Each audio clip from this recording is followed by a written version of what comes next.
Bienvenidos a Sculinary, la escuela de referencia para el sector de la hostelería, con el mayor catálogo de cursos online en castellano. Visítanos en nuestra web o suscríbete a nuestra newsletter para estar al tanto de todas las novedades. Lanzamos cursos nuevos todas las semanas. En nuestro podcast nos tomamos cada semana un café con un profesional del sector, cocineros, empresarios, influencers, consultores y muchos más. Cada uno de ellos nos contará su experiencia y su visión sobre el mundo de la hostelería, que te ayudarán a impulsar tu negocio. Quédate con nosotros a tomar este café.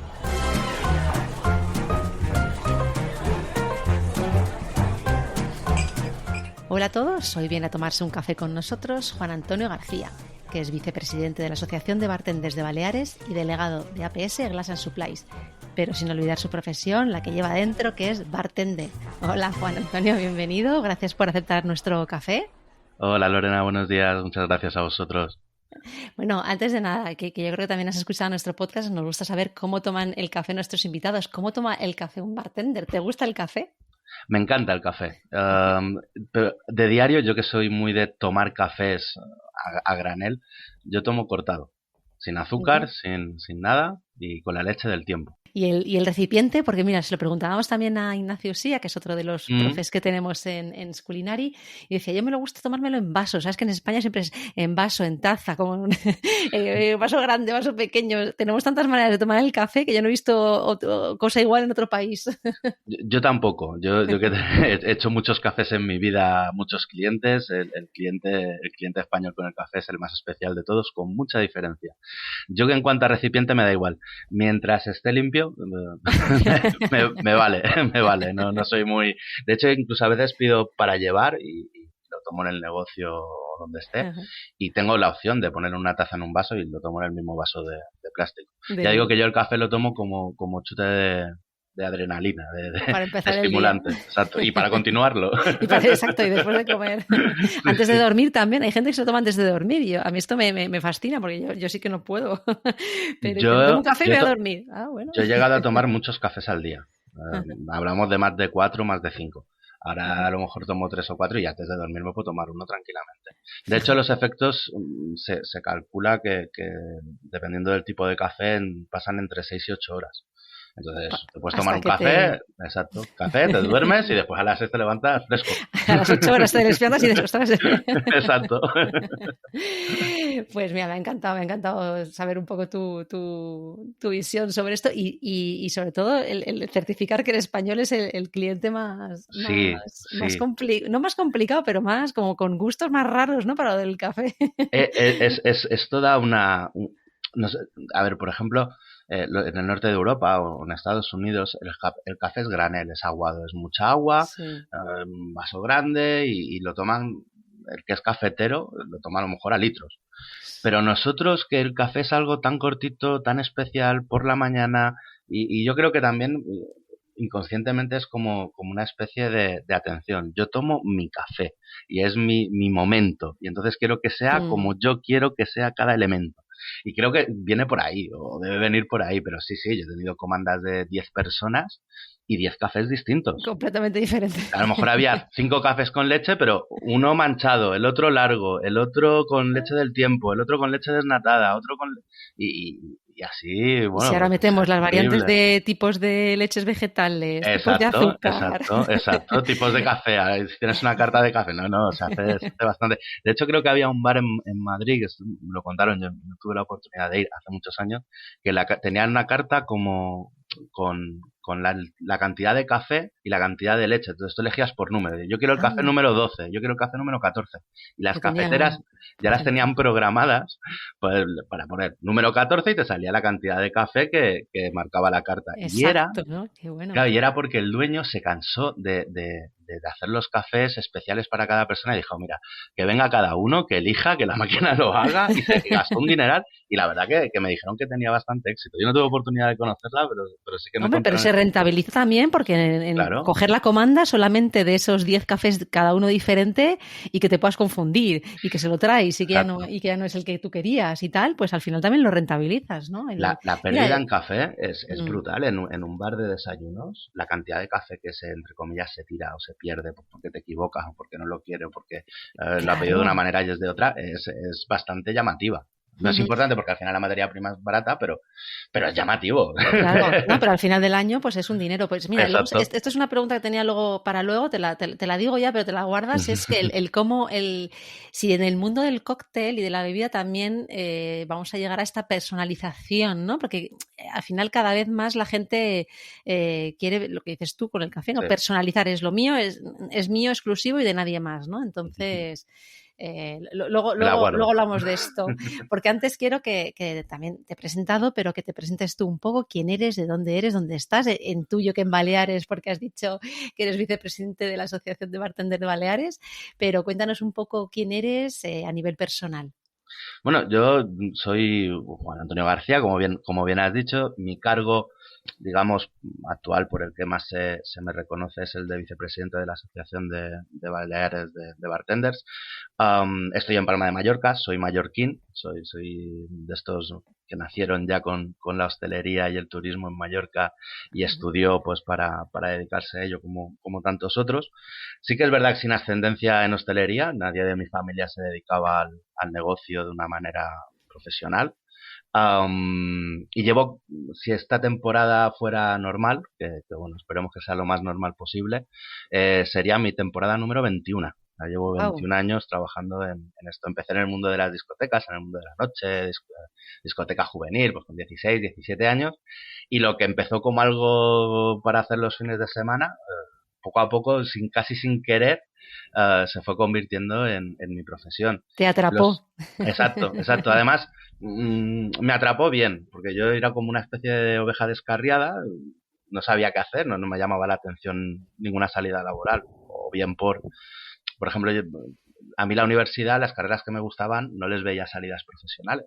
Entonces, encontraba un poco, entre comillas, una pérdida de tiempo estar 4 años estudiando una carrera y después es tirarme 10 años para trabajar en eso o al final tener que dedicarme a otra cosa. Entonces decidí dedicarme a la hostelería. Me encantó el mundo del bar desde el principio porque yo tengo una faceta muy sociable y me gusta mucho hablar con la gente y compartir experiencias.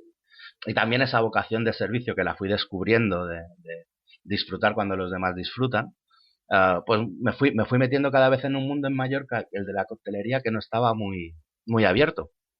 Había muy poca coctelería.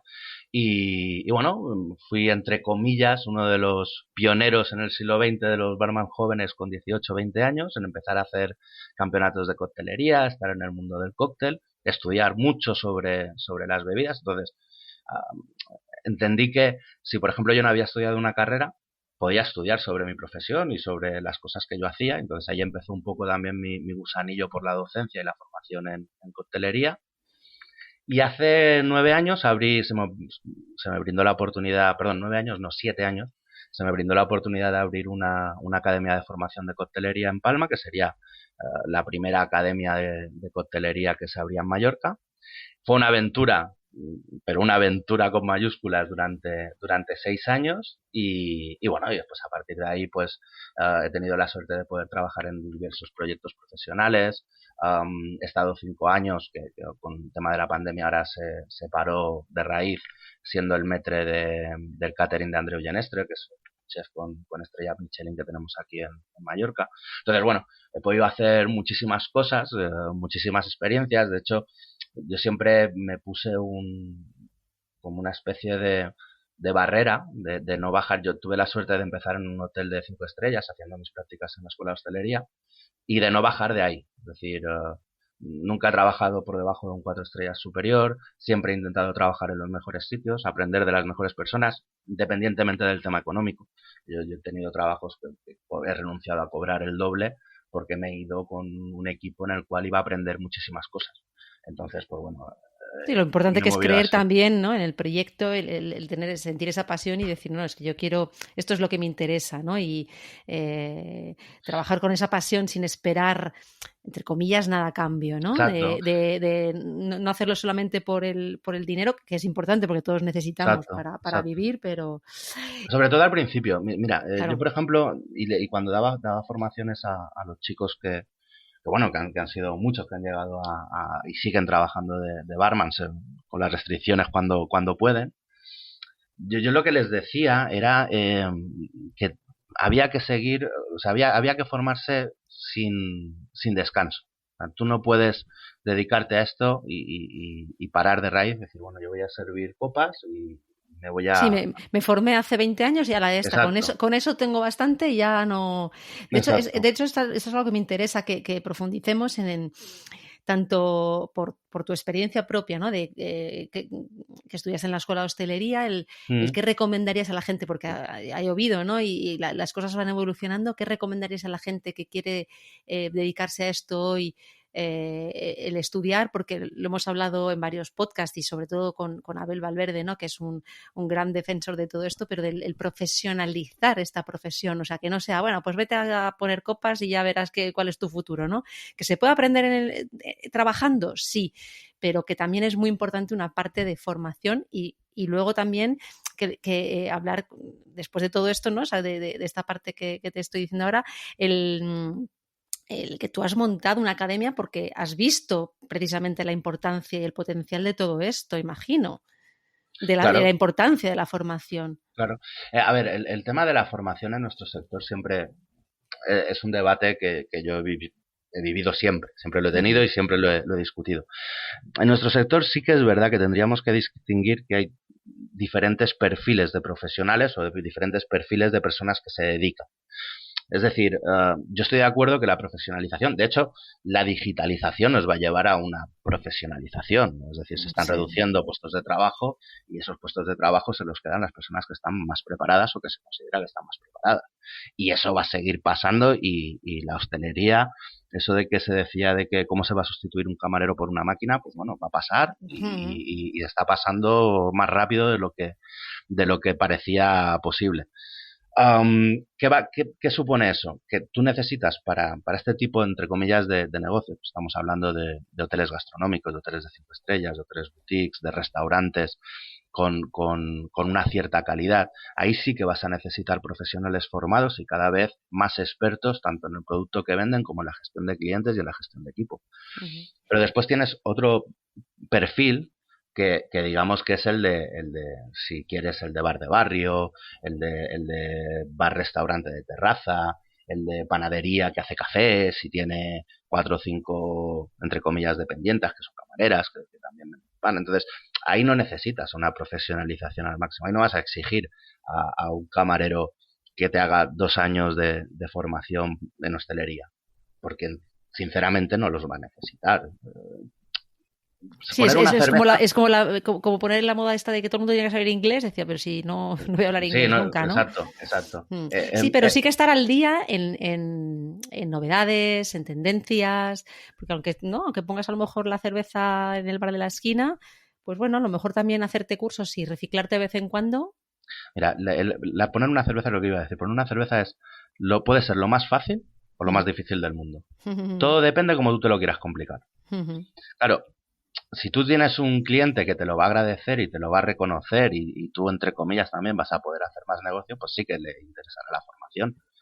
Pero si no, tampoco, o sea, las formaciones, por ejemplo, que te imparten las marcas sobre sus cervezas, básicas, es decir, tú le puedes decir a tu propio preventista, oye, yo quiero informarme sobre cómo se hace esta cerveza que vendo, en cualquier tipo de establecimiento. Pues esa formación, entre comillas, la vas a tener casi inmediatamente, porque te lo van a decir, te van a dar la publicidad, te van a decir, oye, pues mira, estudiate esto, métete en esta página web. O sea, esto también no es como antes, la formación también ha cambiado mucho en ese sentido. Yo he visto el tener que pedir libros en inglés hace 20 años que me los traían a través de Canadá y que me enteraba que salían de casualidad, a meterme en internet, decir, bueno, pues quiero estudiar un poco más sobre, yo qué sé, podcast. Pues tengo una bibliografía sobre podcast que la puedo comprar en el momento delante de la pantalla y a los 2 días tengo 10 libros sobre podcast en mi casa que puedo empezar a estudiar. Todo esto va cambiando. Sí que es verdad que en el nivel, por ejemplo, en el que se mueve Abel Valverde, necesita gente comprometida, sacrificada, vocacional y formada. Y eso el mercado lo va a exigir cada vez más. Pero yo creo que la gente motivada, la masa del sector motivada para trabajar a ese nivel es suficiente. O sea, yo voy a las escuelas de hostelería y veo gente ilusionada por trabajar y gente ilusionada por aprender sobre el mundo de la sala o el mundo de la cocina. y creo que va a ser suficiente, por lo tanto, creo que la salud del sector en ese sentido, en la alta gastronomía, de momento está bien cubierta. Lo que pasa es que, claro, pues nosotros tenemos que tener ese trabajo de seguir formando, de seguir innovando y de transmitir a las generaciones más jóvenes la importancia de aprender absolutamente todo lo que se pueda sobre la profesión. Claro, claro, y al final esta gente ha pasado por la escuela de hostelería pues lo que decías tú, no falta tener una carrera de 4 años o de 5 años, ni un máster ni nada, pero aprender las bases por lo menos, pues está bien, ¿no? A ver, yo por ejemplo, yo a la escuela de hostelería, que sigo teniendo muy buena relación con ellos actualmente, siempre se lo he dicho, digo, vosotros me habéis enseñado a ser camarero, que era lo que yo necesitaba. Yo no sabía llevar una bandeja, yo no sabía llevar 2 platos. Yo me acuerdo, el primer día nos hicieron un cuestionario y ponía, ¿qué es una mise en place? Y yo no contesté nada porque lo que se me ocurría a mí contestar sobre lo que era una mise en place distaba mucho de lo que era un curso de técnico de restauración. Entonces yo decía, bueno, ¿y esto qué significa? ¿Y esto qué es? O sea, a ese nivel era mi conocimiento cuando empecé. Claro. Y ellos me enseñaron la base. Después es el trabajo, porque después sí que es verdad que las escuelas te lanzan al mercado laboral y a veces no sabes muy bien lo que te vas a encontrar, y lo que te encuentras en el mercado laboral, en la vida real, es muy distinto a lo que te han enseñado en la escuela. Y eso después también es una formación, la formación en el trabajo, que es súper importante. El aprender a trabajar trabajando. Claro, pero vienes ya con una base, pues lo dices tú, con claro. una terminología, con un tal, que es verdad que puede ser igual de válido ¿no? La persona que no ha estudiado nada, que viene, lo dices tú, muy motivado y que quiere aprender en el trabajo, ¿no? No se le dan bien a lo mejor los estudios, pero un poco la tendencia yo creo que sí que es bueno esto, que la gente venga con esa base, ¿no? Con ese... Pues digo que puede haber gente muy motivada que vengan y que aprendan y que sean autodidactas y tal, pero al final se tiene que formar. Claro, exacto. O sea, y si estás motivado te formas. Exacto. O sea, no. Mira, yo cuando tenía la academia, había una cosa que les decía también el día de la presentación a los alumnos. A ver, vuestra prueba de motivación de que a vosotros os gusta el mundo de la coctelería es que habéis hecho un desembolso de un dinero importante, porque los cursos tampoco eran baratos, para estudiar, habéis pagado para aprender a trabajar más. Y eso es una señal de motivación. Una persona motivada estudia, lee, se informa. Una persona que no está motivada o a la que se le acaba la motivación, que también los hay y muchos desgraciadamente, pues poco a poco se va dejando. Yo, por ejemplo, de mi edad, conozco casos de gente que estábamos a un nivel muy parecido y, bueno, de repente por lo que sea, por X motivos, pues empiezan a dejar y llega un momento en el que se estancan y se dan cuenta, pues cuando se dan cuenta a lo mejor es un poco tarde. ¿Y qué te motiva a ti a montar la academia? Hacer cosas distintas, retos y formación. Yo, a ver, en la hostelería me metí entre comillas de rebote, me encantó, pero nunca había pensado 2 años antes en me voy a dedicar formalmente al mundo de la coctelería. Entonces, cuando se me brindó la oportunidad de montar la academia, el hecho de decir, bueno, yo voy a formar a gente, voy a enseñarles, yo voy a tener que aprender mucho y voy a tener que estudiar mucho para poder dar clases, era el día a día. Después, claro, ver que había resultados, que había alumnos que te daban las gracias cuando daba el curso, incluso alumnos que venían de otras academias, ¿no? Es que yo he hecho un curso en tal sitio, en Barcelona o en Madrid, pero siento mallorquines. Pero, jolín, es que me han hablado también que quiero hacer el curso contigo. Y decirle, joder, pues tu curso es más barato y he aprendido más. Estas cosas pues me motivaban muchísimo a seguir y después experiencias. Yo he tenido experiencias por tener la academia que no hubiera ni soñado de cualquier otra manera, ni me hubieran podido llegar, no sé, asesorías, consultorías, abrir hoteles, diseñar bares, hacer cartas, a hacer formaciones para seminarios para 200 personas, viajar por España, o sea, no. Con todo eso también, al final es un poco el ansia de aprender, ¿no? El afán de aprender cosas diferentes, porque si estás, es verdad, si estás da igual en un bar, en una cocina, en una oficina, donde sea, si estás haciendo el mismo trabajo durante tantos y tantos años, al final también te estancas un poco. Y esto de que se te vayan abriendo puertas y que vayas viendo diferentes cosas, al final te enriqueces también. Entonces eso es importante y demuestra lo que dices tú, tanto la motivación como la pasión por lo que estás haciendo, ¿no? Claro, no, y además es que todo va ligado. Yo he podido, pues, no sé, he estado en servicios pues con realeza, con cumbres gubernamentales, he viajado a ferias turísticas a promocionar el producto mallorquín por media Europa, no sé, y cada cosa me llevaba pues mi estudio, mi diseño, pues, oye, pues, no sé, me dijeron, vamos a hacer una feria en Frankfurt y queremos diseñar un cóctel representativo de la isla y que sea, pues, especial. Entonces, pues ya el simple hecho de diseñarlo, prepararlo, los pedidos, allí cómo lo vamos a montar, cómo lo vamos a hacer, cómo tenemos que trasladar el producto, todo eso son las cosas que a mí más me gustan. Sí que es verdad que yo empecé sirviendo en barra y en sala, pero después yo he descubierto este feedback que me da mi nivel profesional, digámoslo así, y lo disfruto al máximo. Mira, y esto es algo que también hemos hablado en varios podcasts, ¿no? Con varios de los invitados, que muchas veces se habla del sector, ¿no? Hostelería, restauración, tal, y se piensa, pues esto, en el camarero, en el cocinero y en 3 cosas más. Y al final es un mundo que es un sector muchísimo más amplio que todo esto. Ahora con redes sociales hay todavía más puestos detrás de todo esto, con los nuevos tipos de negocio, con el delivery, con las dark kitchen, o sea, que hay muchas más cosas detrás del sector y viene bien también visibilizarlas, ¿no? Y el podcast yo creo que es una buena herramienta para aquella gente que no lo conoce o que se quiere dedicar o que quiere entrar dentro de este sector, pues que vean que hay muchas salidas y que esto, por lo que dices tú, al final se consigue entrando, probando, pruebo esto, me abro una puerta, no cerrarse las puertas, ¿no? Te propone una cosa, venga, pues voy para aquí, voy para allá y así vas conociendo la amplitud de todo lo que se puede llegar a hacer, ¿no? Y de todo lo que has hecho tú, que me has contado tantas cosas, cuéntame un hito que haya marcado tu carrera o algo que hayas dicho, esto fue algo importante o con lo que más disfruté. Pues mira, un poco yo creo que es el nexo de unión en el que estemos aquí haciendo este podcast. La raíz fue una experiencia que para mí ha sido de lo más importante que he hecho en mi vida y fue con P&G.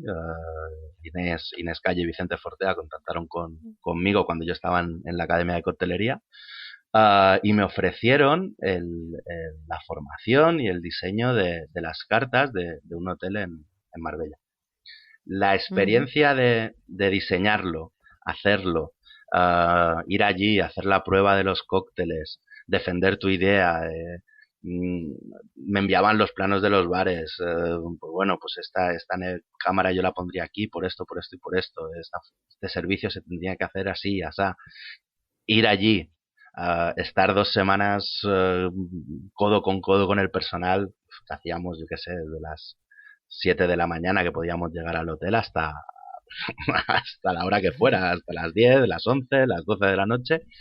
Y yo en aquella época pues tenía una aplicación que me contaba los pasos y que casi se salía el del móvil la de pasos. Eso a la vuelta del mundo ya. Exacto. Y llegar al piso que teníamos allí y llegar que decir, ostras, me metería 16 horas más de trabajo. O sea, lo estoy disfrutando tanto que es que casi lo regalaría el trabajo, por decirlo de alguna manera. No, pero la parte de crear, ¿no? De construir algo nuevo, es verdad que no todo el mundo le gusta, pero es muy bonito, la verdad.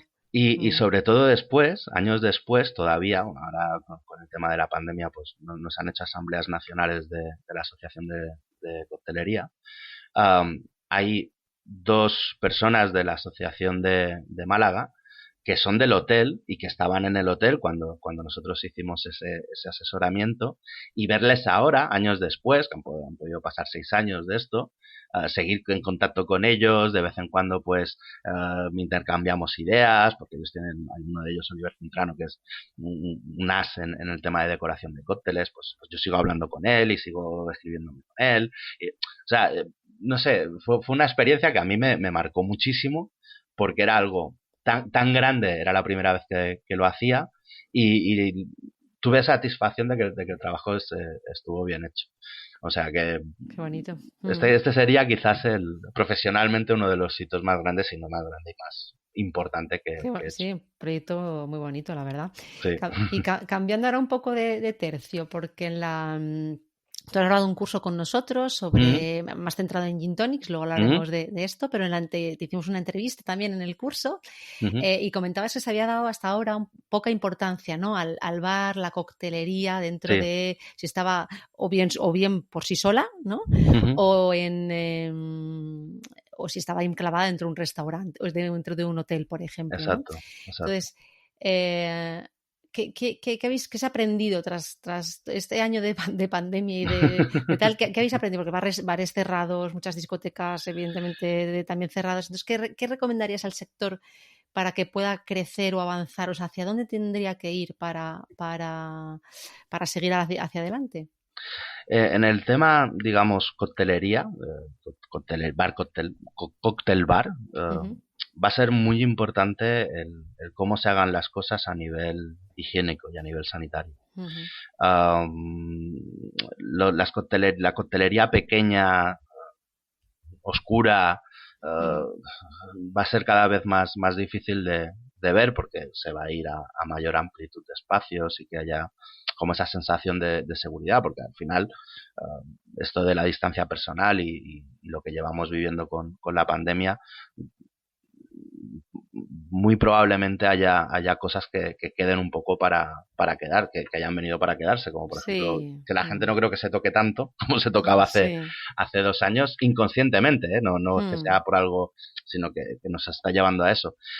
En el tema de oferta, pues al final el producto va a seguir siendo, yo creo que el tema de cuidar producto y de hacer cosas sencillas pero sabrosas, y buscando un poco un carácter definido de cada tipo de coctelería, va a seguir, porque al final esto era un poco la tendencia que había antes, y nos han parado de raíz. O sea, realmente el sector está muy deprimido, yo por lo que pulso. La gente que claro. no es fácil, no está siendo nada fácil, porque la coctelería y el ocio nocturno nos ha recuperado. Es decir, claro, es que al final, yo estoy en Madrid, y en Madrid es verdad que la restauración pues está abierta con sus limitaciones, los aforos y tal, pero al final están abiertos. Pero claro, la parte de noche no, primero por el toque de queda y porque solo por horario ya, ¿no? Yo conozco barmans que hace 15 meses que no trabajan. Claro. Entonces, no es como un restaurante que puedes abrir, puedes cerrar y más o menos entre comillas, vas haciendo. Tampoco es muy justo decir eso. Pero el tema del cóctel bar y el bar, pues no se ha cortado. Entonces, poca investigación ha estado habiendo, poca innovación por el momento se ve. Sí que es verdad que la gente está empezando a trabajar otra vez en las cartas para la vuelta, que está llegando un poco el optimismo con el tema de las vacunaciones, pero bueno, y a lo mejor el barman está enfocado en otras cosas, en otros problemas más personales que no en el tema laboral. Y a lo mejor una salida o una alternativa sería incorporar todo eso dentro de la parte de restaurante. Porque evidentemente hasta las 11, lo de las toques de queda y tal, pues esto desaparecerá, ¿no? Pero a lo mejor empezar antes, es decir, porque en España también, y luego hablaremos un poco de las diferencias entre España y otros países, que además pues tú en Mallorca estás más en contacto, ¿no?, con el público extranjero y conoces bien sus hábitos, pero a lo mejor no esperar a que sean las 2 de la mañana para empezar a tomar un cóctel, a las 12 o no sé cuál será la hora pico, pero empezar desde antes. ¿Tú lo ves Hombre, a ver, posible? sí, de hecho, yo cuando empecé, nuestra hora del cóctel eran las 12 del mediodía, en el bar Ujú. donde yo trabajaba. De hecho, la hora donde cuanto más cócteles hacías en el día era de 12 del mediodía a 1 del mediodía. Eh, a ver, todo depende del tipo de cliente que tengas, del horario que tú impongas y de cómo dirijas al cliente. Es si te viene un cliente, vamos a decir, después de comer, a tomarse un café y un whisky, vamos a decir, Ujú. pues si tú le puedes recomendar y eres capaz de recomendarle un cóctel con café y con whisky, pues ya lo Ujú. reconviertes a la coctelería y le puedes dar un producto mucho más elaborado y una oferta un poquito distinta. Um, pero bueno, al final todos son tendencias de consumo. Yo en Mallorca sí que es verdad que tienes los horarios son como por nacionalidades. A las Mm. 7 a las 7 vienen los ingleses, los alemanes, después a las 7:30 vienen los ingleses, a las 10 vienen los españoles, entonces bueno, se va trabajando un poco por segmentos de nacionalidad. Ujú. Pero, pero bueno, el tema no es tanto cómo dirijas tú al cliente, sino fomentarle el consumo de cócteles o de bebidas elaboradas. En los restaurantes se estaba imponiendo mucho la figura del barman y de hacer cócteles de aperitivo de sugerencia y hacer una incluso maridajes y con experiencias gastronómicas de coctelería. Y eso yo supongo que se mantendrá y que la tendencia es que seguirá habiendo. Ujú. Coctelería en los hoteles, que es un poco lo que me refería en la entrevista, el tema es que eso es diferente. Eso ya no depende del propietario del restaurante o del propietario de la coctelería, depende del propietario de la cadena o del consejo de Claro. administración de la cadena y que estas decisiones se toman, como digo yo, alrededor de una mesa. Se Ujú. toman en el servicio y muchas veces pues los intereses, o muchas veces no, casi siempre, los intereses son más económicos, por decirlo de alguna manera, o de no inversión, ¿vale? Que de otra índole. Y entonces, por ejemplo, montan un bar o hacen un bar y con que tengan lo imprescindible para dar un servicio correcto al cliente y que las encuestas de satisfacción no les pongan mala nota, pues ya les basta. Ujú. Y en vez de verlo como un punto de venta, como una potenciación del negocio, como una potenciación de la caja al final, porque es uno de los pocos sitios donde tienes la posibilidad de que el cliente haga un gasto.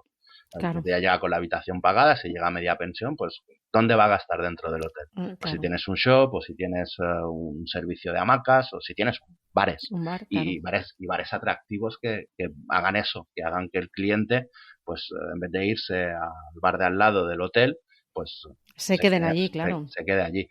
Y eso, pues muchas veces, por ejemplo, se estandariza, la estandarización llega hasta el punto de que tú a lo mejor no puedes ofrecer bebidas autóctonas, Ujú. porque el estándar del hotel no lo tiene contemplado, entonces no está dado de alta el artículo en la central de compra y el director pues, del hotel pues te dice, oye, pues si no está dado de alta el artículo yo no te voy a justificar el gasto y no te voy a dar dinero para que te lo vayas a comprar. Ujú. Entonces, pues bueno, pues entonces yo no quiero hierbas túnel, pues no tengo. Ujú. ¿Por qué? Porque no puedo tener. Sí, o porque no Entonces, va en la filosofía, o porque no lo tenían contemplado bueno, simplemente y no lo porque hayan pensado, o sea, pero claro, no lo tengo registrado. Entonces, en vez de tener una gestión un poco más particular y dar un poquito de de solo libertad el, claro. para eso.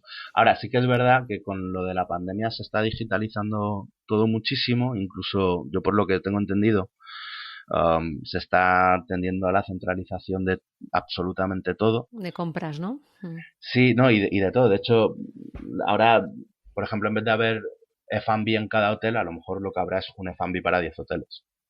Aunque, Entonces, ¿pero de la misma cadena o incluso de la misma diferentes? cadena. Ah, No, de vale. la misma Ujú. cadena. Pero claro, antes tenías 10 F&Bs Claro. y ahora tienes uno Ujú. para lo que Claro. hacían, lo que No, hacían no, 10.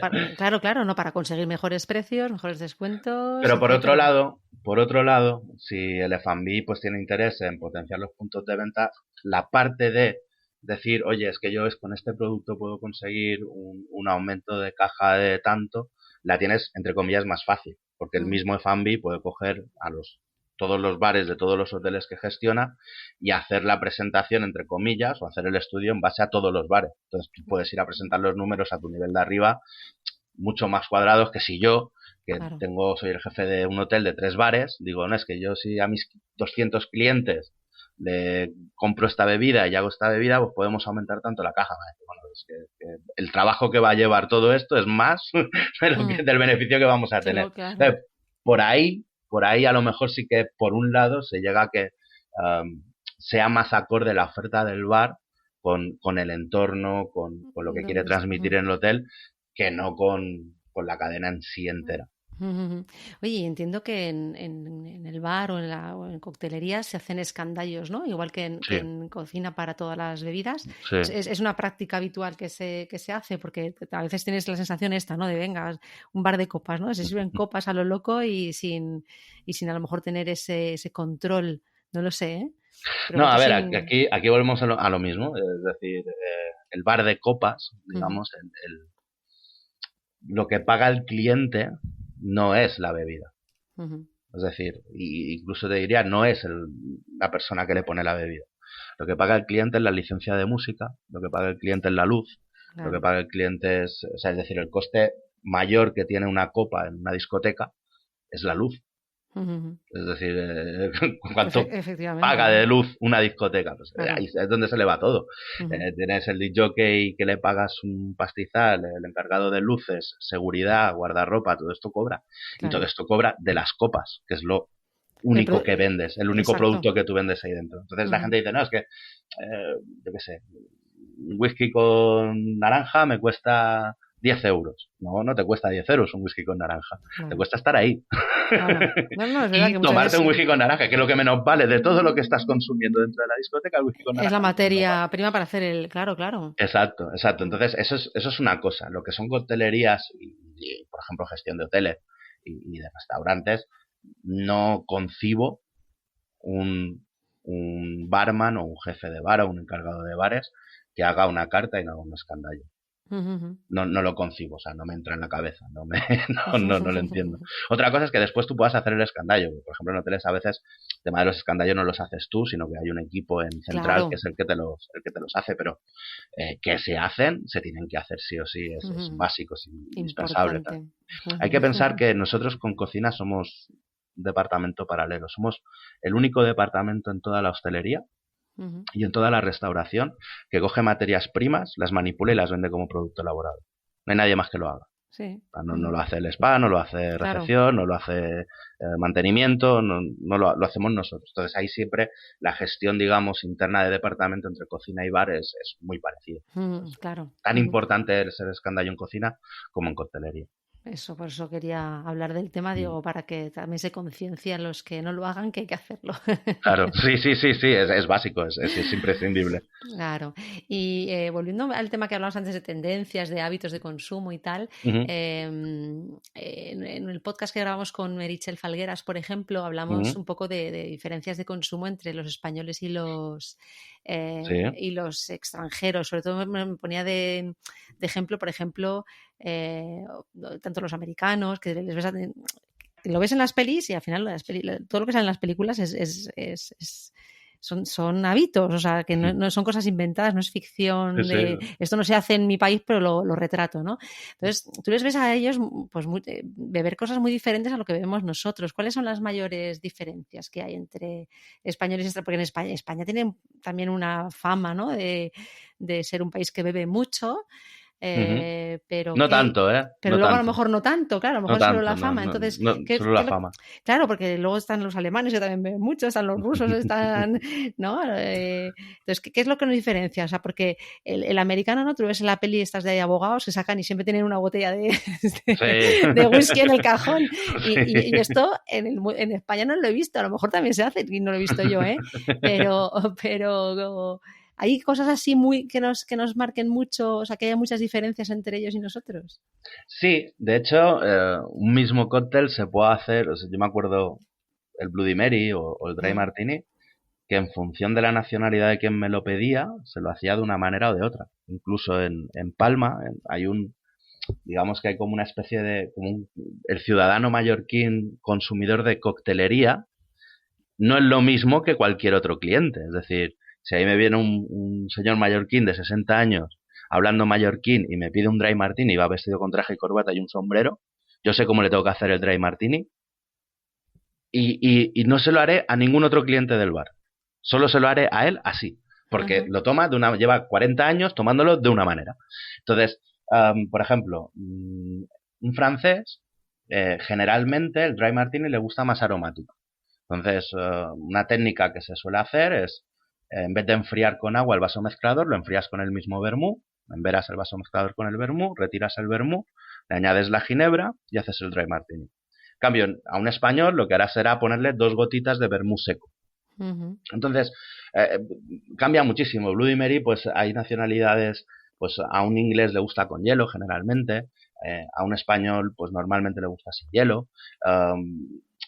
Hay coctelería, hay una escuela o hay 3 escuelas, digamos, muy marcadas, que es la coctelería americana, la coctelería europea y la coctelería asiática.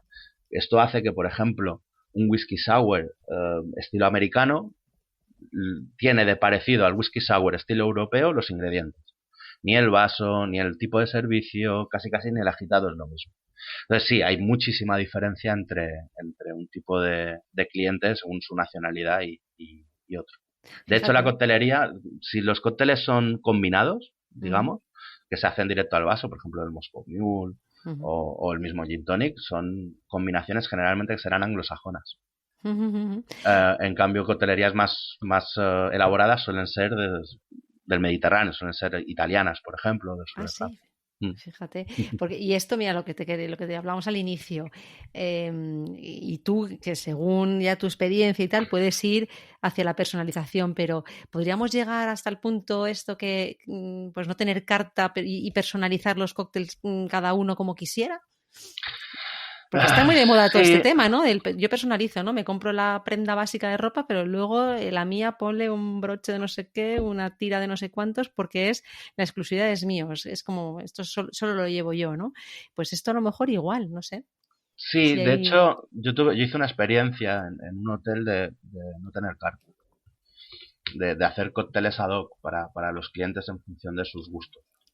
Pero es un follón. Entonces, al final, primero ya lo del escandallo que hemos dicho que era básico e imprescindible, te lo cargas, pero de raíz, porque ya tienes que hacer el cálculo poco más o menos en tu cabeza. Cuando haces la selección de los ingredientes, pues más o menos, ya como sabes los precios, pues dices, no me voy a pasar mucho de coste con este cóctel, o sí me voy a pasar.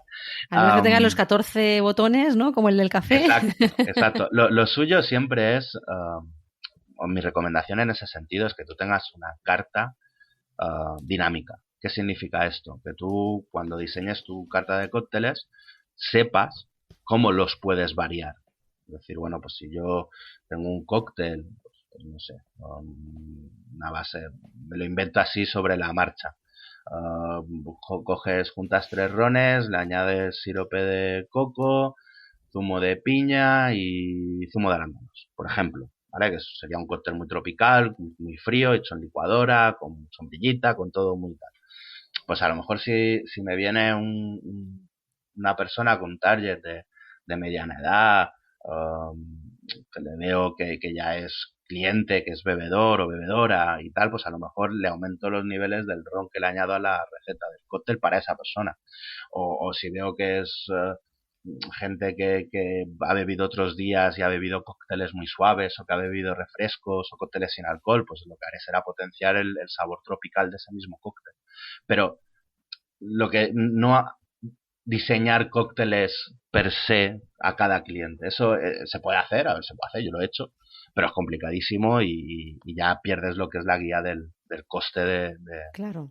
Sí, pero el tema este de la carta dinámica pues es una manera también de hacerlo, ¿no? Claro, hombre, de repente todo el mundo, todos los barmans tienen la libertad en un momento dado de decir, oye, mira, pues voy a crear esto y lo voy a crear para ti ahora. Eso siempre se ha hecho y siempre se hará con carta y sin carta. Eso sí, y no se debe perder. Porque han salido recetas de cócteles muy malas y han salido recetas de cócteles muy buenas haciendo eso. Claro, y al final lo que decíamos es la prueba-error, el investigar, etcétera. Oye, exacto. En cuanto a edad, en España, la gente más joven, que se inician en el mundo de salir, de beber, etcétera, ¿están metidos en el mundo del cóctel o no tanto? Ni ahora ni antes. No, ¿verdad? No, pero es normal. Es normal, primero por un tema económico. Yo cuando empezaba a salir no me podía permitir irme a una coctelería. El dinero que tenía, pues oye, me iba pues a otro tipo de sitio donde la bebida era más barata. También el tipo de ocio que buscas es distinto. Una coctelería, pues generalmente pues es un ambiente más relajado, estás sentado, no hay estridencias, no hay gente bailando ni cantando, ni... Ya digo que hay muchos tipos de negocio, pero si hablamos de coctelerías, con toda la expresión, no disco coctelería o disco pub. Entonces busca, ¿qué hace esta gente? Pues sí, se busca el pub o se busca el bar, que a lo mejor hacen mojitos y caipiriñas, y esos son dos cócteles perfectos, y van allí y se toman eso, se toman otro tipo de combinado, que también es un cóctel, aunque no lo tengamos como tal, pero no es un público objetivo bebedor, a no ser que tengas familiares que se dediquen al mundo o que por algún lado te venga esa afición. Sí que es verdad que a medida que vas madurando, pues sí que te va interesando, si te gusta el mundo de la bebida o si te gusta pues disfrutar de una buena bebida, pues ya tú solo con la edad pues dices, oye, mira, pues voy a ir a probar aquí o voy a hacer esto, voy a hacer lo otro. Yo lo veo con mis amigos. Mis amigos con 20 años no venían a las coctelerías. Y si venían a las coctelerías era porque me venían a ver a mí y poco más. No era por la bebida que se iban a tomar. En cambio ahora se van, hacen rutas de cócteles, van a probar, me envían, oye, mira, he probado esto, ¿qué tal? ¿Qué tiene este sabor? Y a lo mejor es gente que con trabajos que no tienen absolutamente nada que ver con la hostelería, pero les gusta, porque les gusta la bebida y les gusta disfrutarlo. Al final, nosotros vendemos alcohol, ¿vale? Eso no lo puedo, yo también cuando doy las formaciones soy muy claro en esto. Vendemos alcohol. El alcohol no es una sustancia inocua. Dice, cuando lo bebes te produce una serie de efectos. Entonces, nosotros, o yo por ejemplo, lo que recomiendo es beber poco y muy bien. Claro. Entonces, Iba un poco en ese sentido, ¿no? Lo que te quería preguntar. De si no hay que concienciar también un poco de, bueno, no te lo puedes permitir, pero bebe menos y bebe de más calidad, ¿no? Y educar, pues igual que la comida, igual, ¿no? Igual que con en vez de comerte 3 hamburguesas de una cadena, ve un día a un restaurante y come algo preparado pues de manera más sostenible o con productos de más de proximidad. Pues es un poco lo mismo, ¿no? Que a lo mejor en la alimentación sí que ha llegado esa concienciación y no sé si ha llegado en el mundo del alcohol. Hombre, al final es socio el alcohol, volvemos a lo mismo, el alcohol es socio y también va muy ligado al poder adquisitivo. Hay gente que se lo puede permitir y se va a cócteles durante horas y tal. Pero yo siempre soy muy beligerante con el tema de saber, entre comillas, controlar, que no está bien dicho, pero saber lo que estás bebiendo y lo que te produce en el cuerpo y que no es... Claro. Lo que decía antes, no es inocuo, no es algo que te lo tomes y ya está, sino que te va a producir una serie de efectos en ese momento, que cuanto más bebas, más te los va a acentuar y eso puede hacer que lo que comenzó como una velada agradable y relajada acabe como el rosario de laurel. Claro. Y nosotros, y yo siempre, y lo he intentado y a veces con más o menos éxito, he sido de medidas en contra del abuso del alcohol en los locales, incluso de hacer ofertas, estaban haciendo asesoramientos de hacer ofertas para conductores. Por ejemplo, vienen 5 personas, pues ¿quién bebe? Tú, vale, pues tú, la coctelería sin alcohol no la pagas. Entonces, oye, pues mira, a la hora de decidir dónde vas, el que no bebe alcohol se va a ir a una discoteca y va a pagar 6 euros por un agua. Oye, pues mira, pues vamos aquí, nos tomamos una copa y la disfrutamos. Y yo pues, voy a disfrutar de un cóctel y como soy el que pringa por conducir y no voy a poder tal, pues oye, sin alcohol me sale gratis. O te sale gratis, alcohol, vale. Claro, o sea, tú conduces, pues a ti el bar te invita a la bebida y es coctelería sin alcohol, puedes beber lo que quieras siempre y cuando no tenga alcohol, bueno. Invitado. Y eso lo hemos hecho en algún momento en algunos bares y ha tenido su capacidad. De hecho, hubo un proyecto que no se llevó a cabo, que era hablar con la compañía de taxis, por ejemplo, entonces hacer como una especie de dispositivo con el negocio, de que si alguien llega conduciendo y por lo que sea, pues se bebe, pues ese día pues el barman estaba inspirado y los cócteles estaban especialmente buenos. Pues bueno, no vas a conducir, ¿vale? Yo soy... 0,001 gramos de alcohol, pues ya no cojas el coche.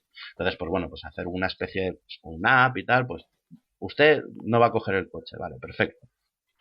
¿Dónde tiene el coche guardado? ¿Dónde tiene el coche? Pues tengo aparcado aquí. Entonces hacer como una vigilancia del coche donde está y que haya un servicio de taxis disponible para llevárselo a donde quiera, a su casa o a donde sea, con un coste muy reducido.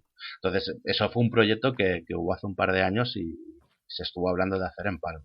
Pero por X No, motivo no pero salió. son buenas ideas y son buenos proyectos para, ahora está todo un poco más parado, Mm, pero que para cuando reabra y que la gente vuelva con ese ímpetu, ¿no? mm, Se pongan aprovechar este parón para hacer cosas, para cambiar la dinámica, ¿no? Que a veces es lo que necesitas también, claro. y concienciar lo que dices tú a la gente sobre la calidad versus la cantidad, ¿no? Es que al final también, si nosotros no lo hacemos, lo Mm. harán por nosotros. Y si lo hacen por Claro. nosotros, será peor. Claro, exactamente. Es mejor ser También. claro, el dueño de tus Exacto, acciones, está claro. O sea, exacto, que exacto. sí se hace así. Oye, ya, mira, que ya vamos terminando, pero sí, no me quería ir del podcast sin hablar de los gin tonics, porque al final es Sí. algo, es el curso que has iniciado tú es sobre los gin tonics. No Ujú, sé si, de hecho, ha habido una gran moda, ¿no?, del gin tonic ujú, estos últimos años. No sé sí. si ha llegado demasiado lejos porque se ha desvirtualizado un poco o cómo ves tú este gran boom que tuvo el gin tonic. Es como todo. Sí que ha tenido su pico, su montaña. Ahora Mm, estaríamos en el valle de la ujú, moda. ujú, Pero sí que modas, a ver, quizás el gin tonic ha sido la primera moda de bebida, entre comillas, del siglo XXI, pero ujú. siempre ha habido modas. Claro. En los 80 la moda era más el Cuba Libre, pues el combinado con Coca-Cola de cualquier destilado. A finales de los 90 pues empezaron el tema de los whiskies de Malta y había como todo un tema de culto sobre whiskies de Malta y destilerías que nunca habían embotellado empezaron a embotellar y a vender sus whiskies.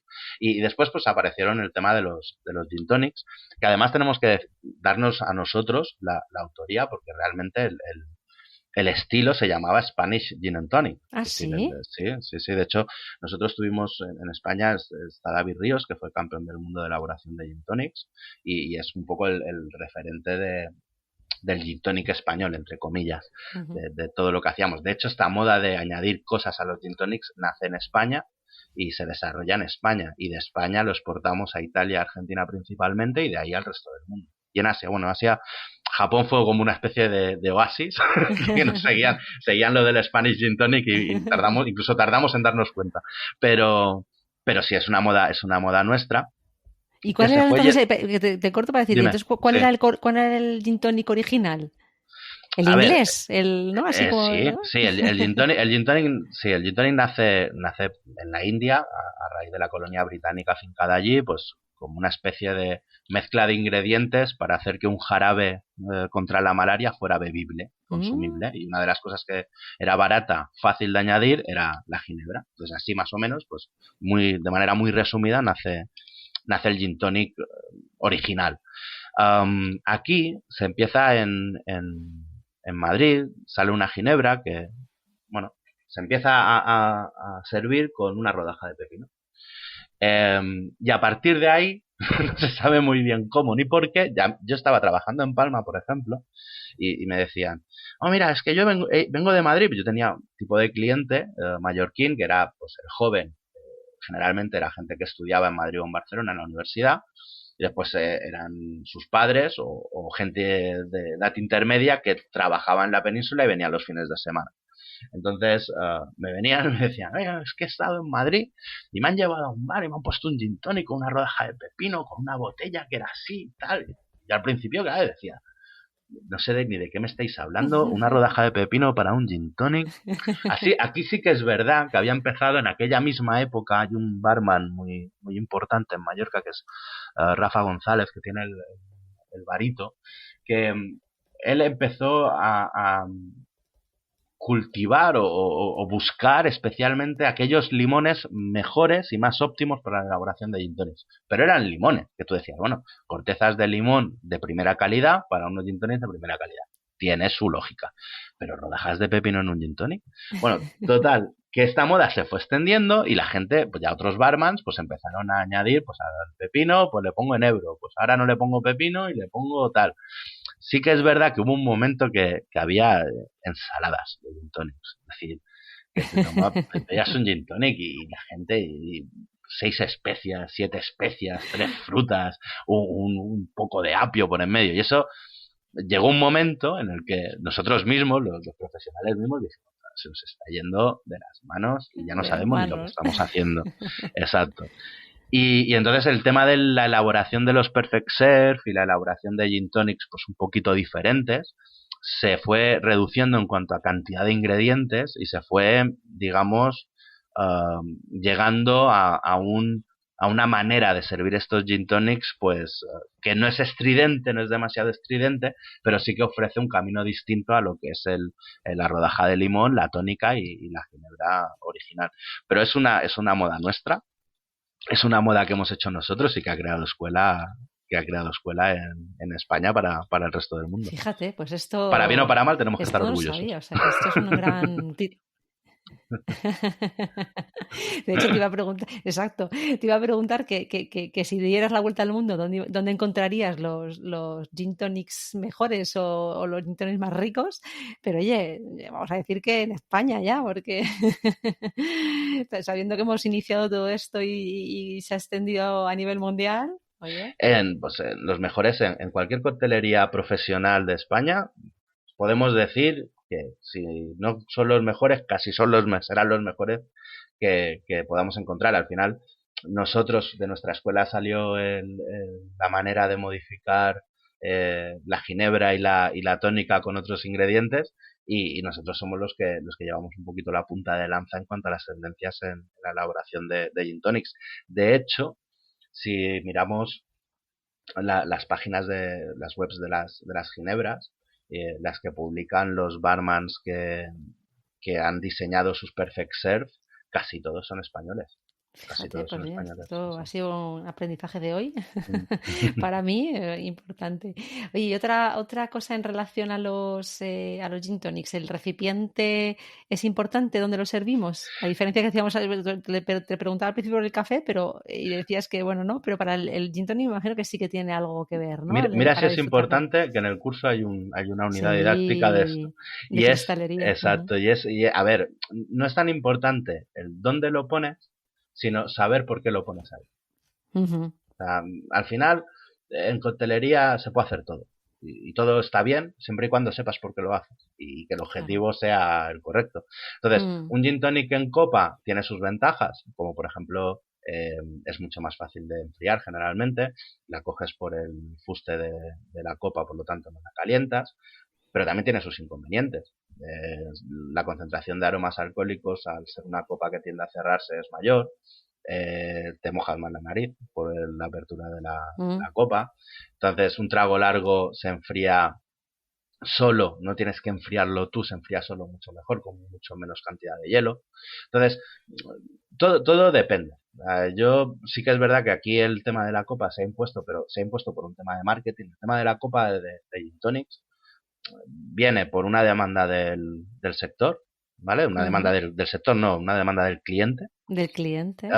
Y viene por un efecto de marketing de las marcas. Es decir, si tú vas a un bar y ves a todo el mundo llevando el mismo vaso, un combinado, pero ves a alguien con una copa que es 4 veces el vaso de combinado, lo primero que dices es, ¿qué lleva ese ahí? ¿Qué no tengo yo eso? Claro. ¿Qué le han puesto ahí? Ese es el exclusivo que hablábamos antes, ¿no? Ese porque es exclusivo y yo no. Exacto. Entonces vas allí, vas al barman y dices, oye, ¿qué tengo que pedir para que me den una copa? Pues un gin tonic. Pues quiero un gin tonic. Entonces ahí tienes una técnica de marketing. Y por ahí viene, de hecho, por ejemplo, hubo una época en la que tú ibas al supermercado y había las promociones y en las botellas de ginebra la promoción era una copa. Las 2 copas o una copa. En los rones era un vaso de sidra. Entonces, en el whisky es un vaso un poco más bajo. Y al final, ¿por qué? Pues para hacer la distinción. Se intentó pues que cada bebida tuviera su tipo de cristalería. Que no es ni mejor ni peor, ni está bien ni está mal. Tiene sus ventajas y tiene sus inconvenientes. Así que en el que estés más cómodo, como el café.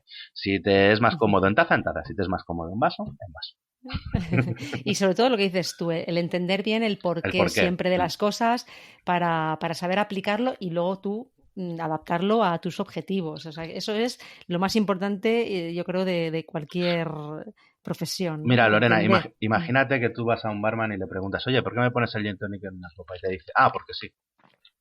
qué confianza te da Claro. en la profesionalidad de esa Claro. persona. Pues tienes que tener el argumento de decir, bueno, pues va en esta copa. Pues, no, porque el señor que viene que me trae las botellas me ha dicho que tengo que ponerlo en estas copas. Claro. Vale. No, y el storytelling también, todo lo que hay Exacto, alrededor, lo que cuentas, exacto, todo eso, exacto, al final haces que el cliente viva una experiencia exacto, más que, bueno, toma la copa y adiós, ¿no? Porque todos exacto. queremos esto, cuando es tu ocio, lo que dices tú, es tu tiempo libre y quieres disfrutarlo. Entonces, si hay todo esta alrededor, todo toda esta experiencia más que tomarte solo esto pues es mejor, ¿no? Sí, sin Pues duda. me gustaría que me contaras, que ya estamos terminando, ¿cómo te gustaría que fuera a ti la hostelería dentro de 10 años? Uf, estoy seguro que no va a ser parecida a lo que me gustaría que fuera. Eh, a ver, a mí por gustarme, pues me gustaría una hostelería ah, profesional, es decir, con unos niveles de servicio y de atención.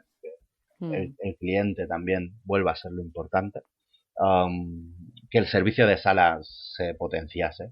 ujú, El servicio, al final, quien cocina y sala están ligados. ujú. Y por mucho que saquemos los cocineros a la sala, quien te vende la comida es el camarero.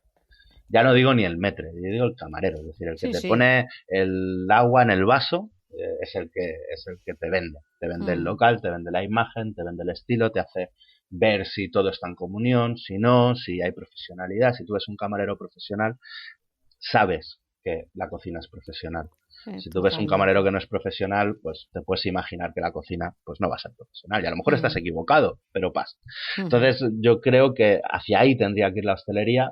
El tema es que yo creo que la hostelería ahora va a apostar por otro tipo de innovación, va a apostar por la digitalización, va a apostar por la descentralización, va a apostar por la menor interactuación del personal del con el cliente cliente. con el Mm, personal. De hecho, yo creo que lo que es nivel hostelería, no restauración, eh,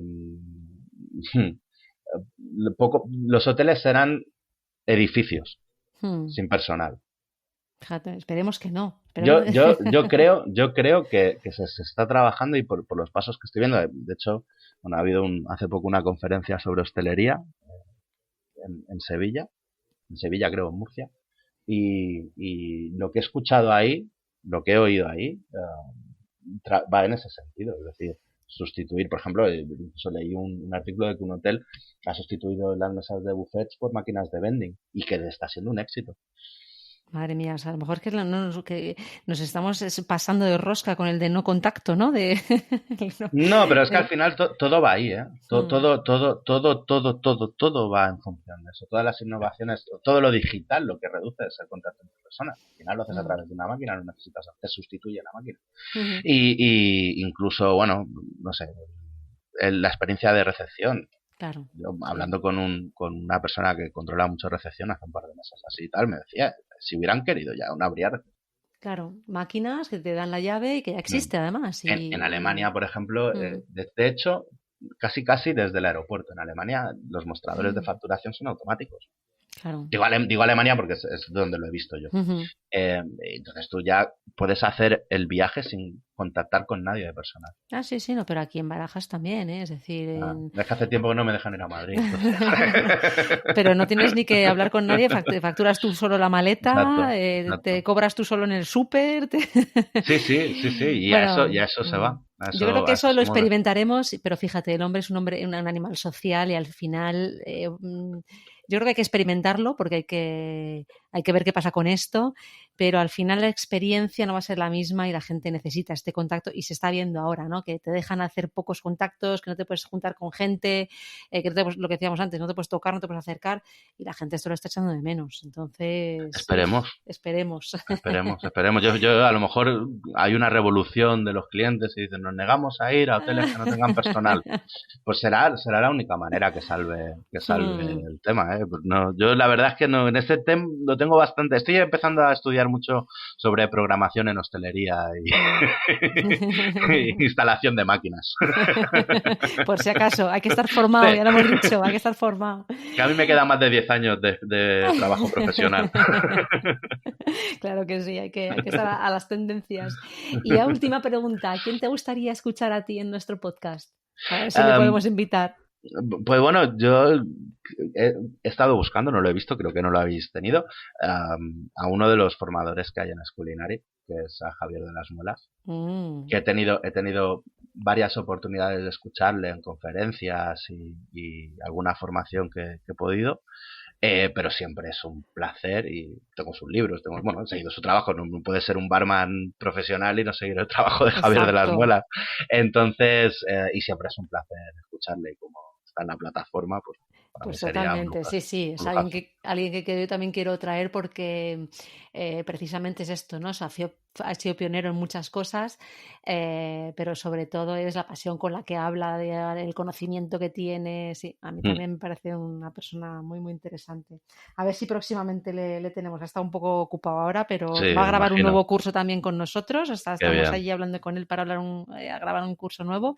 A ver si se pasa también por aquí y nos cuenta un poco, porque debe tener anécdotas y cosas para contar. Buah. Como el que mogollón, seguro. Pues Juana, me ha encantado hablar contigo y compartir un poco tu visión de cómo ves todo el sector y tal, y nada, te veremos en el curso. Yo he visto alguna de las lecciones, me parece que tienes un don también para transmitir y para formar, o sea, se suele ver que tienes la experiencia y es muy, muy importante. Es una de las cosas que más valoran, de hecho, nuestros usuarios, lo han dicho, ¿no? El que los profesores sepan comunicar, y yo creo que tú lo haces muy bien y se nota todo lo que sabes y la pasión que tienes por tu oficio, o sea que enhorabuena. Muchas gracias.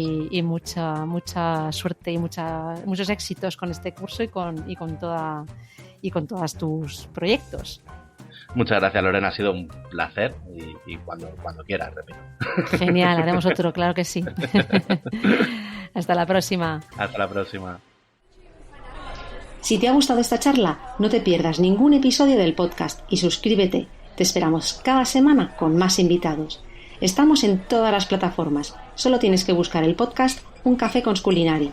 Te esperamos también en nuestra página web y redes sociales para que conozcas todos nuestros cursos y a nuestros profesores.